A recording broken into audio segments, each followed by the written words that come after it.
percaya Allah yang kekal, yang oleh sabda kita kenal. Bapa pencipta alam semesta, yang mengasihi manusia. Aku percaya putra tunggalnya yang disalibkan di Golgota, yang dari kubur bangkit dan menang, naik ke surga dalam terang. Aku percaya pada Roh Kudus yang mendiami kita terus. Aku percaya gereja yang esa, ku jadi suci di dalamnya.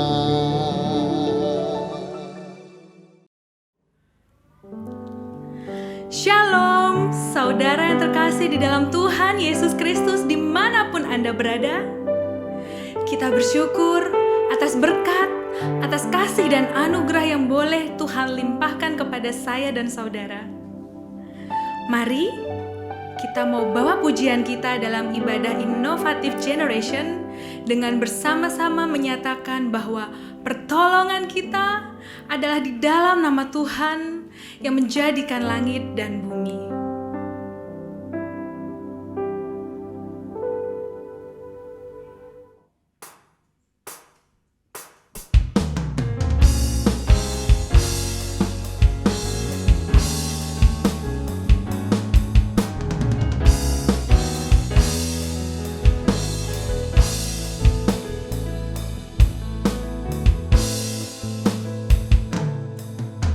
Tuhan hadir di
hadirat kudus-Mu penuhi bait-Mu, dan ku tersungkur menyembah-Mu.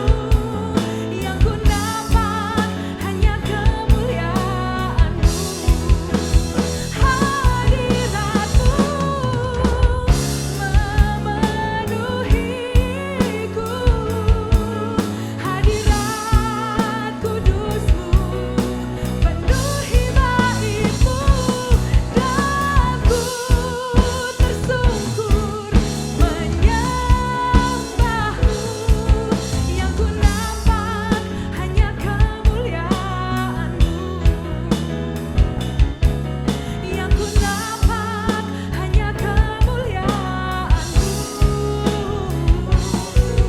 yang ku nampak hanya kemuliaan-Mu.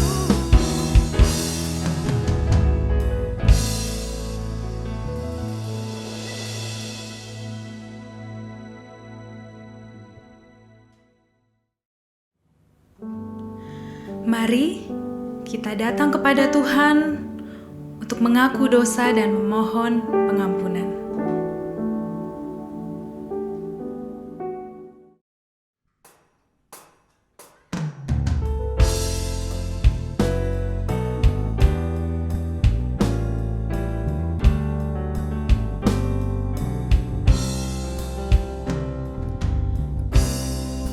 Kulihat salib-Mu, ya juru selamatku, di Golgota.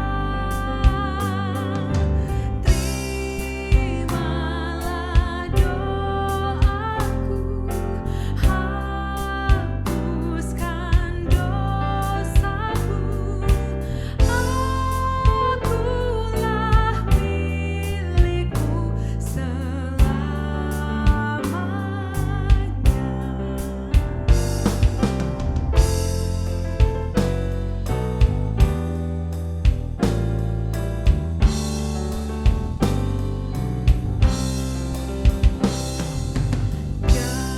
Jadikan kuasa-Mu di dalam hatiku, api kudus, kasih salib-Mulah sumber anugerah, cinta-Mu selamanya kepadamu.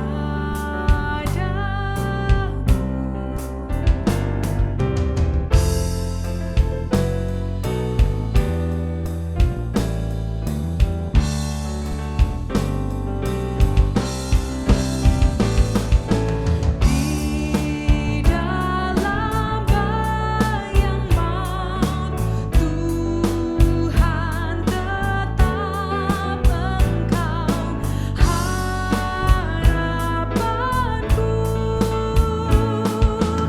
Dalam lembah gelap, duka pun melenyap, jikalau ku tetap di jalan.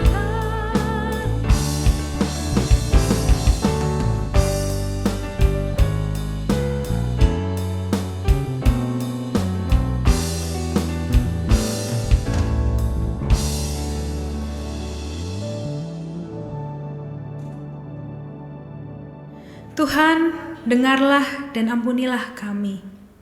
Amin.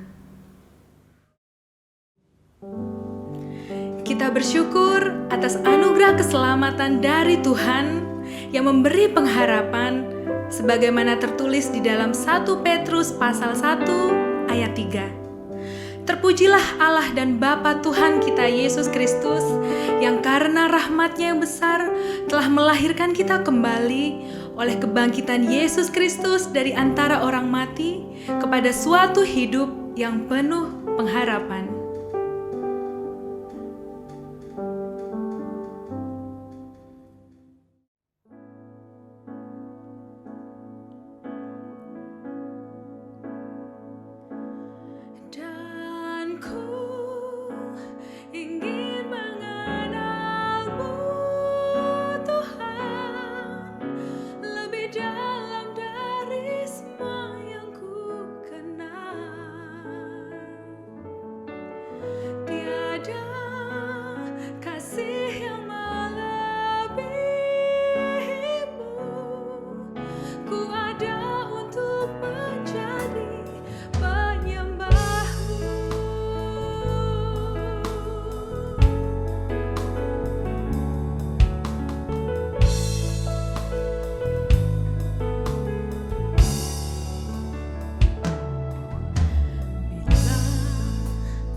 Sebelum kita mendengarkan firman Tuhan, mari kita bersatu di dalam doa.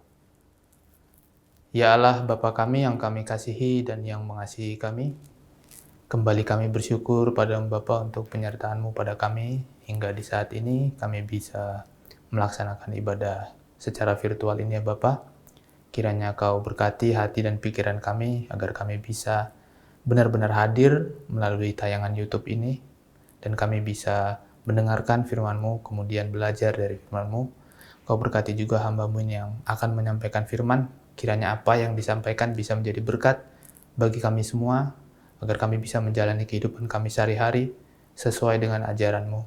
Terima kasih ya Bapa, di dalam nama Yesus kami berdoa. Amin. Bapak, Ibu, Saudara-saudara sekalian, mari kita membuka Alkitab kita dari kitab Pengkhotbah pasal 4, ayatnya yang ke-9 sampai ayat yang ke-12. Pengkhotbah pasal 4 ayat 9 sampai 12 saya bacakan. Berdua lebih baik daripada seorang diri, karena mereka menerima upah yang baik dalam jerih payah mereka. Karena kalau mereka jatuh, yang seorang mengangkat temannya, tetapi wai orang yang jatuh, yang tidak mempunyai orang lain untuk mengangkatnya. Juga kalau seorang tidur berdua, mereka menjadi panas. Tetapi bagaimana seorang saja dapat menjadi panas? Dan bila mana seorang dapat dikalahkan, dua orang akan dapat tetap bertahan. 3 tali lembar tak mudah diputuskan. Demikianlah firman Tuhan. Berbahagialah kita yang mendengar dan memeliharanya dalam kehidupan kita sehari-hari. Bapak, Ibu, Saudara, Minggu 22 Mei yang lalu, tahun 2022 itu merupakan sebuah hari yang ditunggu-tunggu oleh para penggemar sepak bola. Secara khusus para penggemar sepak bola Liga Inggris dan Liga Italia. Dan lebih spesifik lagi bagi para pendukung klub AC Milan dan Inter Milan di Liga Italia, juga para pendukung klub Liverpool dan Manchester City di Liga Inggris. Mengapa ditunggu-tunggu? Karena di tanggal 22 Mei malam itu adalah waktu bagi para tim untuk bertanding, dan pertandingan itu akan menentukan siapa yang menjadi juara, tentunya melalui hasil pertandingan mereka. Nah, mengapa pertandingan ini ditunggu-tunggu oleh para penggemar, dan mengapa sebuah tim menjuarai liga itu menjadi hal yang sangat penting bagi para penggemar sepak bola? Dulu itu saya menyukai sepak bola dari saya SD. Nah, saya membahas sepak bola di saat ini karena di samping karena saya memang penggemar sepak bola dari kecil, juga saya melihat sepak bola sebagai sebuah fenomena yang luar biasa. Fenomena yang sangat masif dan sangat banyak dampaknya terhadap orang-orang. Dampak positif juga dampak negatif. Dampak positif, orang-orang bisa memiliki sebuah komunitas penggemar, komunitas fans club sebuah tim, tapi ada juga dampak negatifnya, saking dia menggemarinya, saking dia mendukung timnya, ketika timnya kalah, ada yang sampai frustasi, walaupun frustasi ringan, dan ada juga yang karena persaingan antar tim, mungkin satu kota ada 2 tim persaingan, itu bisa sampai menuju kekerasan. Memang ada dampak positif dan ada dampak negatifnya, tapi dari semuanya ini saya melihat sepak bola itu sebagai sebuah fenomena yang luar biasa.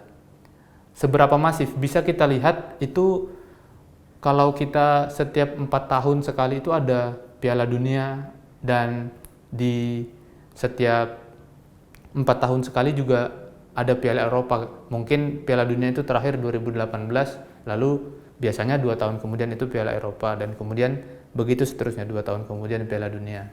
Nah, ketika ajang-ajang ini digelar, kita bisa lihat di kehidupan kita, entah itu di media sosial, di TV, di tongkrongan, itu hampir semua orang menayangkan iklan, membicarakan, dan juga mereview pertandingan-pertandingan sepak bola di ajang sebelumnya. Jadi misalnya di Piala Dunia 2018, itu iklan-iklan di TV pasti menayangkan pertandingan-pertandingan Piala Dunia di 4 tahun sebelumnya, di 2014. Demikian juga di Piala Eropa. Dan juga teman-teman di tongkrongan, bagi para penggemar sepak bola, dan mungkin tidak hanya penggemar sepak bola, hampir semua orang itu pasti membicarakan Kalau mungkin yang penggemar sepak bola ngomonginnya ya ngomongin taktik, ngomongin skill, ngomongin pelatih, ngomongin pemain. Terus kalau yang pernah saya temui, kalau cewek-cewek biasanya, ih Cristiano Ronaldo dulu ganteng, terus Mbappe dulu lucu ya. Nah, jadi ada aspek masing-masing yang digemari dari sepak bola ini. Nah, untuk melihat seberapa masifnya lagi fenomena sepak bola ini, saya mencoba melihat salah satu situs jurnalistik. Situs jurnalistik ini bernama Daily Mail. Dia menyebutkan bahwa di ajang Euro 2020 yang lalu, diselenggarakannya tahun 2021 karena ditunda karena COVID.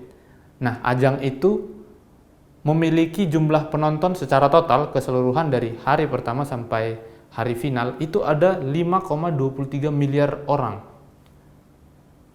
Sedangkan jumlah penduduk bumi itu ada sekitar 7,8 miliar orang. Maka artinya dari angka ini kurang lebih 70% penduduk dunia menyaksikan ajang sepak bola ini. Mungkin juga karena pandemi jadi semua orang di rumah aja, ada tontonan, ada sebuah ajang Piala Eropa. Nah, walaupun demikian ini tetap angka yang besar menurut saya. Ini 70% penduduk dunia menyaksikan ajang sepak bola, dan arguably sepak bola itu memang adalah sebuah olahraga yang penontonnya paling banyak di dunia ini. Nah, Bapak Ibu Saudara sekalian, tema ibadah yang diangkat pada kali ini ingin mengajak kita membicarakan, merenungkan, merefleksikan mengenai semangat kolaborasi, semangat kerjasama.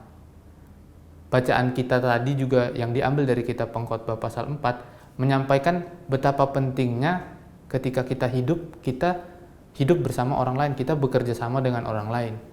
Ketika seseorang bekerja sendiri dan dia jatuh, maka tidak ada yang bisa membantunya. Ketika seseorang tidur sendirian, maka dingin yang ada di tempatnya tidur akan lebih menusuk ketimbang ketika ada teman yang bersama dia untuk tidur bersama, sehingga dinginnya itu lebih tidak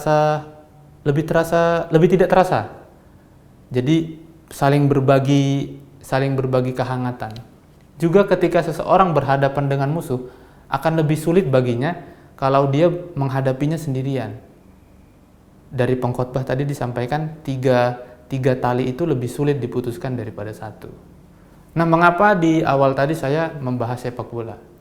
Selain tadi saya sudah sampaikan bahwa sepak bola ini adalah fenomena yang luar biasa, sepak bola juga merupakan salah satu contoh yang sangat konkret, yang sangat nyata untuk kita melihat dan menyaksikan, merasakan bagaimana cara kerja sebuah kolaborasi.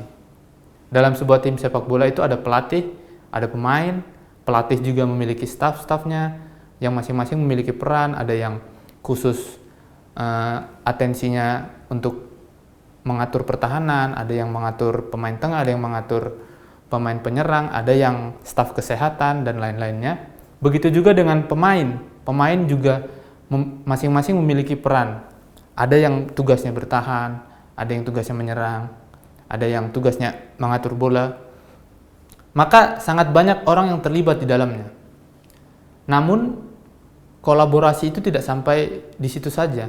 Tidak berhenti hanya ketika kita sudah bisa berkumpul dengan orang lain, tidak hanya berhenti ketika ada banyak orang yang terlibat. Untuk melakukan semangat kolaborasi, untuk bisa berkolaborasi, bekerja sama, kita harus bisa bersinergi, kita harus bisa merendahkan hati, kita harus bisa menerima apa yang orang lain pikirkan, apa yang orang lain utarakan. Jika dalam sebuah tim sepak bola ada pemain yang bertugas untuk bertahan, ada pemain yang bertugas untuk menyerang, dan ada yang juga bertugas kapan dia harus menyerang dan kapan harus bertahan. Pelatihnya juga demikian, dia bertugas untuk mengatur formasi, mengatur strategi, mengatur siapa yang bermain, dan taktik apa yang akan digunakan untuk menghadapi musuh di laga berikutnya. Nah, semua elemen yang ada di dalam tim itu tadi tidak akan bisa berjalan dengan baik jika tidak ada sinergi, jika tidak ada kerendahan hati, jika tidak ada kerjasama untuk memahami strategi apa yang ingin kita lakukan. sehebat apapun pemainnya, pasti tidak akan bisa menghasilkan sebuah permainan yang indah, menghasilkan sebuah taktik yang bagus, menghasilkan sebuah kolaborasi yang baik di dalam tim jika dia tidak mau bersinergi, jika dia tidak bisa rendah hati, dan jika dia tidak bisa bekerja sama dengan elemen-elemen lainnya, dengan pemain-pemain lainnya, dengan pelatih dan juga staf-stafnya. Sebagai contoh dalam dunia sepak bola juga, seorang pemain sepak bola yang sangat terkenal bernama Cristiano Ronaldo. Saya yakin semua orang kenal dengan nama ini, walaupun tidak semua mengikuti jejak karirnya, tapi pasti kita kenal namanya. Kalau kita lihat statistik karirnya, dia adalah salah satu pemain sepak bola terbaik yang pernah ada. Bertabur gelar, dia juga pemain sepak bola yang mencetak gol terbanyak sepanjang sejarah. Dan kemampuannya tentu jauh di atas rata-rata. Kalau kita cari di YouTube, Ronaldo, tembakan-tembakannya sangat luar biasa. Dia lompat bisa lebih tinggi bahkan dari tinggi badan seseorang. Nah, di pertengahan tahun yang lalu, dia memutuskan untuk kembali bermain sepak bola bersama klub masa mudanya, yaitu Manchester United.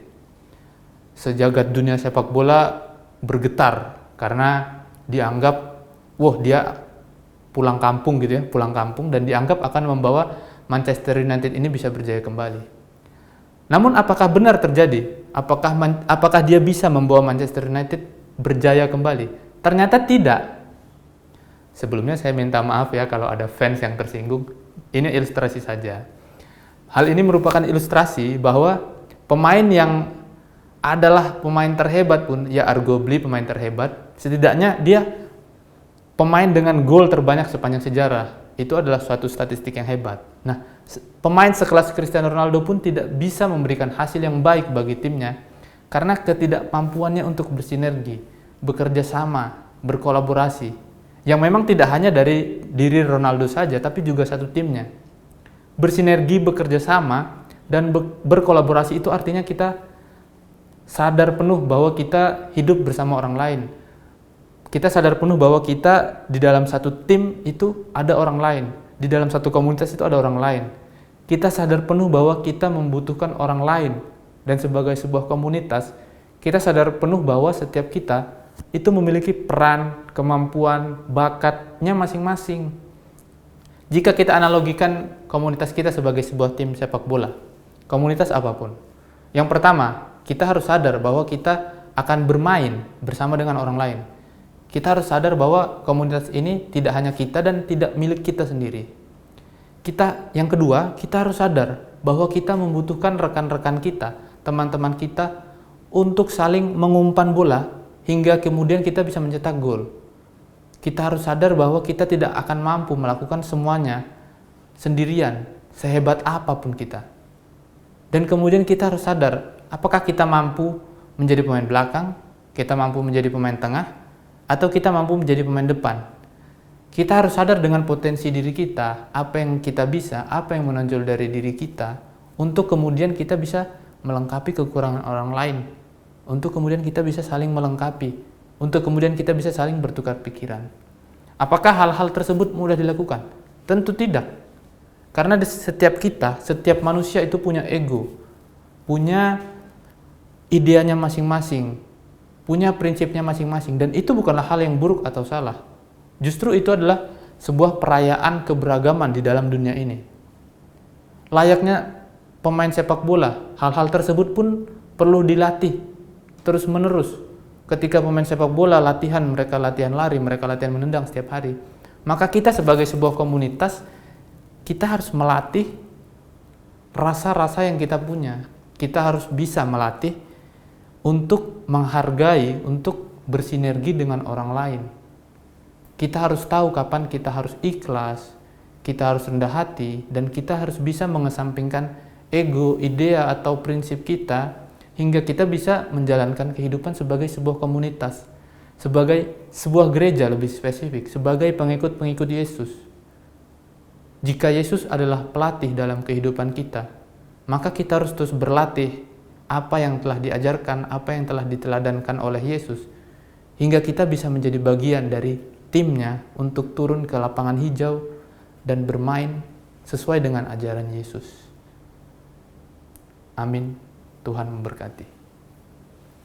Kita bersatu dalam doa. Ya Allah, Bapa kami, kembali kami datang ke hadirat-Mu untuk mengucap syukur atas firman yang telah kami dengarkan pada hari ini. Kiranya apa yang telah kami baca, apa yang telah kami dengar hari ini bisa kami pahami dan bisa kami jadikan salah satu pedoman bagi kami untuk menjalankan hidup yang sesuai dengan kehendak-Mu ya Bapa. Dan kiranya kami bisa kembali beribadah di kesempatan-kesempatan berikutnya, yang tentunya kami mohon penyertaan-Mu selalu ya Bapa. Terima kasih ya Bapa, di dalam nama Yesus kami berdoa. Amin.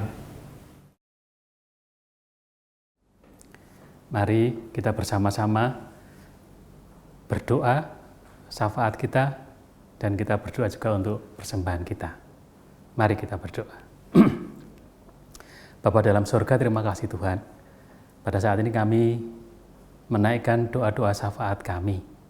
Secara khusus Tuhan kami berdoa, kami mau bersyukur untuk pelaksanaan mudik lebaran yang dilakukan oleh masyarakat bangsa Indonesia Tuhan. Kiranya Tuhan memberkati sehingga di dalam pelaksanaan mudik lebaran boleh berjalan dengan lancar, tidak ada halangan, tidak ada rintangan Tuhan. Dan terlebih daripada itu, kiranya masyarakat yang mudik boleh kembali ke tempat asal dan kembali lagi untuk perjalanan balik dengan selamat. Begitu juga Tuhan, jagai kesehatan, jagai juga untuk pengendalian virus corona ini Tuhan. Kiranya tidak menjadi booming kembali, tidak menjadi meledak kembali, tapi kiranya semuanya boleh terkendali dengan baik. Dan Tuhan berkati sehingga selesai mudik lebaran ini, masyarakat kami, masyarakat Indonesia boleh kembali normal seperti sedia kala. Begitu juga kami berdoa Tuhan untuk pelayanan di gereja kami, pelayanan di tempat-tempat yang kami lakukan Tuhan. Kiranya Tuhan memberkati, itu juga menjadi berkat bagi banyak orang. Kami juga terus mendoakan semua pergumulan kami Tuhan, pergumulan ekonomi, pergumulan rumah tangga, pergumulan studi kami Tuhan, maupun pasangan hidup yang dinantikan Tuhan. Kiranya pergumulan kami ini juga Tuhan jawab dengan pertolongan yang daripada-Mu. Demikian juga untuk anak-anak kami yang sedang sekolah Tuhan, kiranya Tuhan memberkati di dalam mereka menyelesaikan studinya, di dalam mereka menyelesaikan tugas-tugas di sekolahnya. Karena mereka saat ini sudah mulai dengan sekolah tatap muka secara langsung, kiranya Tuhan memberkati dan Tuhan menjagai kesehatan mereka. Terima kasih Tuhan, kami menyerahkan semua juga untuk persembahan yang kami kumpulkan, kiranya boleh menjadi berkat bagi banyak orang. Berkati di dalam kami mempersembahkan, kiranya bukan hanya harta kami, uang kami, tetapi kiranya seluruh hidup kami boleh kami persembahkan untuk kemuliaan nama Tuhan. Terima kasih Tuhan Yesus, kami menyerahkan doa kami ini di dalam nama Putra Tunggal-Mu, Juru Selamat kami yang sejati. Terima kasih Tuhan Yesus. Amin. Mari kita mengumpulkan persembahan dengan bersama-sama menyatakan dalam hati sebagaimana tertulis di dalam 1 Tawarikh pasal 29 ayat 17a. Aku tahu ya Allahku bahwa Engkau adalah penguji hati dan berkenan kepada keikhlasan. Maka aku pun mempersembahkan semuanya itu dengan sukarela dan tulus ikhlas.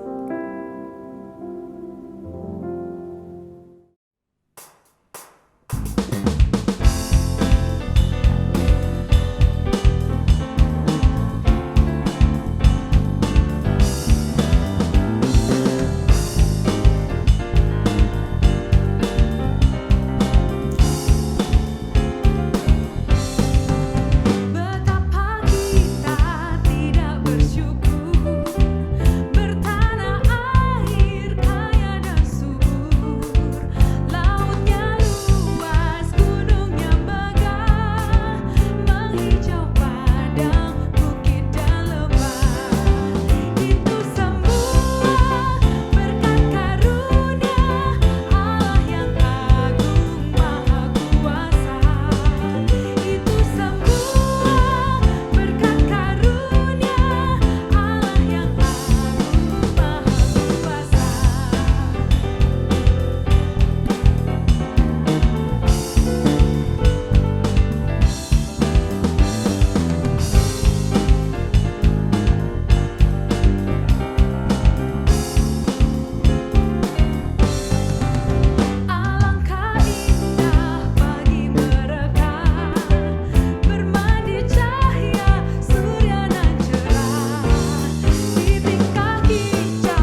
Bapak, Ibu, Saudara sekalian, mari kita bersama-sama berlatih apa yang telah diajarkan oleh Yesus untuk kita bisa menjadi satu tim di dalam Yesus Kristus dan kita bisa hidup bersama di dunia ini sebagai sebuah komunitas yang sesuai dengan kehendaknya. Mari kita terima berkat dari Tuhan. Tuhan memberkati kita dan melindungi kita. Tuhan menyinari kita dengan wajah-Nya dan memberikan kita kasih karunia. Amin.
Selamat memasuki pekan yang baru dengan kita mengandalkan Tuhan di dalam setiap langkah hidup kita.